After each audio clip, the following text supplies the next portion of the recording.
Bonsoir à vous, ravi de vous retrouver en ce vendredi soir dans Au quotidien la suite avec Hélène Galliana pour m'accompagner. Toujours là. Et Alain Moreau, bonsoir cher Alain. Bonsoir. Ce soir tu vas nous raconter la suite de l'une des histoires que tu traites dans ton best-seller Les grandes affaires criminelles de la Sarcelle du crime d'Eugène Le Gandelin qui s'est déroulé dans la nuit du 21 au 22 décembre 1911 au sein de l'épicerie Café Coutrel.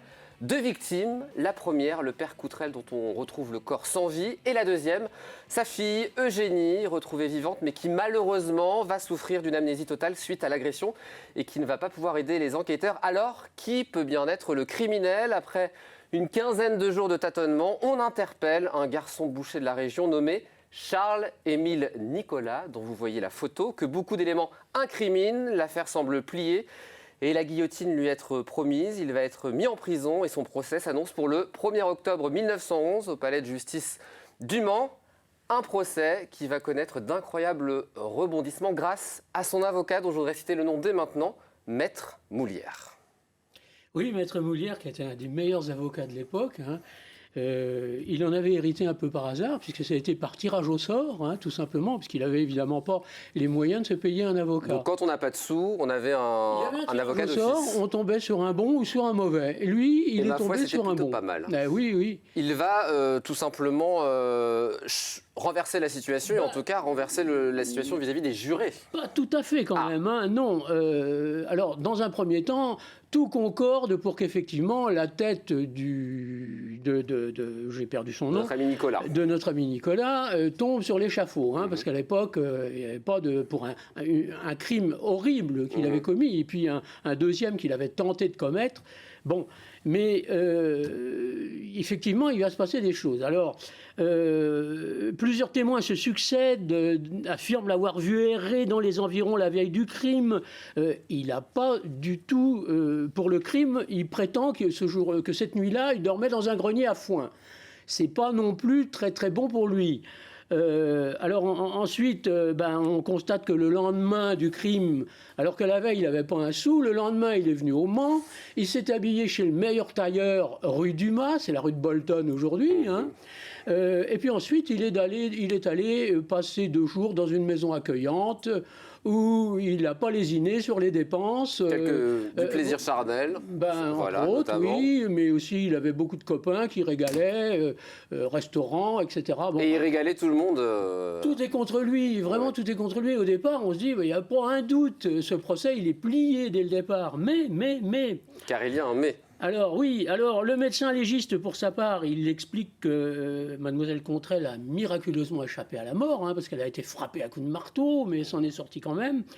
Et alors, il y a le docteur Bertillon, parce que depuis une dizaine d'années, le docteur Bertillon a inventé la méthode des empreintes digitales, qu'on ne connaissait pas avant.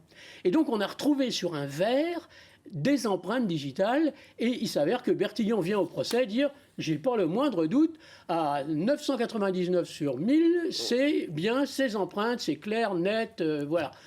Il a vraiment tout contre lui. Il y a 22 lignes identiques, ce qui est énorme parce que selon ses études préliminaires, 6 lignes identiques suffisaient à dire qu'on était coupable, ou que c'était les mêmes empreintes. Donc là, on est quasiment sûr. On est quasiment sûr que ce sont ces empreintes. Mais c'est une méthode un peu moderne, un peu nouvelle. Alors l'avocat va jouer là-dessus. Alors, d'abord, ce qui se passe, c'est le témoignage d'Eugénie Coutrel, est assez, qui a survécu miraculeusement. Ça met les jurés mal à l'aise. Pourquoi ? Elle a une façon de se présenter, elle ne sait plus trop. Alors, elle prétend avoir perdu la mémoire, mais il y a des moments, elle retrouve la mémoire pour certaines choses. Enfin, l'avocat va en profiter, évidemment, et il va estimer que sa conduite était équivoque. D'autant plus qu'il a trouvé qu'Eugénie Coutrel, elle avait des amants. Et des amants en 1910, vous savez, c'était très mal vu. Alors, il estime même que l'un de ses amants constitue un possible suspect. Et il dit, dans cette affaire, le juge d'instruction a joué depuis le départ sur la culpabilité de mon client. Il n'a pas cherché autre chose. Donc l'enquête est très incomplète pour lui. Donc le fait qu'elle soit décrite comme une fille légère va jouer plutôt à la faveur du coup de Nicolas. Ça commence à faire réfléchir un petit peu les jurés. Il dit tiens, c'est pas si simple qu'on croyait. Et puis alors après ça, Maître Moulière va démonter les témoignages de ceux qui prétendent avoir vu son client sur le chemin du crime. Il parle d'autosuggestion. Et à l'époque, ça marche bien, ça. Il explique comment Nicolas s'était bel et bien constitué un magot. Donc il n'a fait que dépenser le magot qu'il aurait constitué. Ça, c'est vraiment difficile à faire admettre, mais bon. Et puis alors, il se joue avec humour des empreintes digitales en disant « ça, c'est pas viable ou tout au moins, c'est pas fiable, ça existe depuis trop peu de temps et il le prend avec humour. Et les jurés sont ébranlés quand même. Hein. Et puis il y a la plaidoirie finale où là, il va séduire les jurés. Ah bah, tout à fait. Alors là, il va dire bah, écoutez, il y a eu dans la chambre du crime vraiment un véritable carnage.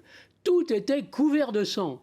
Or, on a retrouvé les vieux vêtements de mon client dans sa malle et on n'a pas trouvé la moindre gouttelette de sang dessus. Donc, c'est pas possible, c'est pas lui. Que se passe-t-il? De quoi est-il écoutez, la salle était un peu médusée. Hein. Les jurés ne bronchent pas, ils se posent la question, puis ils s'en vont pour délibérer. Alors il y a quand même tellement de faits qui sont pas en la faveur de l'accusé, hein, c'est le moins qu'on puisse dire, qui vont quand même le condamner. Mais ils n'osent pas le condamner à la peine capitale, parce qu'il y a quand même un doute qui s'est insinué dans leur cerveau. Et Maître Moulière va avoir réussi l'incroyable exploit de sauver la tête de son client. On lui accorde le bénéfice du doute.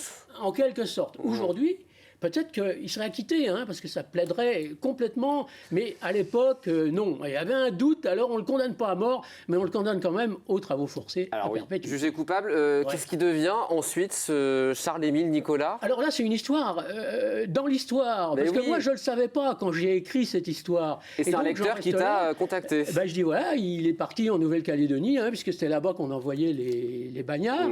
Mais je ne savais pas. Et un lecteur me contacte et me dit, moi, je sais ce qui est devenu votre Nicolas. Alors, qu'est-ce qu'il est devenu, Alain? Alors, écoutez, il n'a pas eu beaucoup de chance, parce que la plupart des assassins qui atterrissaient là-bas, surtout ceux qui étaient condamnés à vie, ils finissaient, au bout de quelques années où ils se comportaient bien, on leur donnait un lopin de terre, une petite maison. En Nouvelle-Calédonie? Oui, en Nouvelle-Calédonie. Et ils pouvaient même convoler, vous voyez. Et puis, ils restaient sur place, évidemment, puisqu'ils étaient condamnés à vie, à moins d'une grâce ultérieure, mais il fallait rester sur place. Mais ils pouvaient avoir une vie qui était vivable. Hein. Donc, il a eu une vie vivable? Non, parce qu'il a contacté une vilaine maladie. Vous savez, il y a des vilaines maladies, il y a un peu partout, et vous en savez quelque chose, n'est-ce pas, en ce moment voilà. Et lui, il a contacté un vilain virus. Il n'y avait pas d'antibiotiques à l'époque, il n'y avait pas beaucoup de soins, et il est mort 3 ans et demi après son arrivée sur place. Merci Alain de nous avoir raconté, cette belle histoire, en tout cas cette histoire, les grandes affaires criminelles de la Sarthe. Le livre est en rupture, mais on peut le trouver sur des sites comme Amazon, je crois, c'est ça? Je sais pas. À des prix exorbitants, ou peut-être que si vous appelez via LMTV Sarthe, on vous le vendra à un prix cher. Donc on prend beaucoup.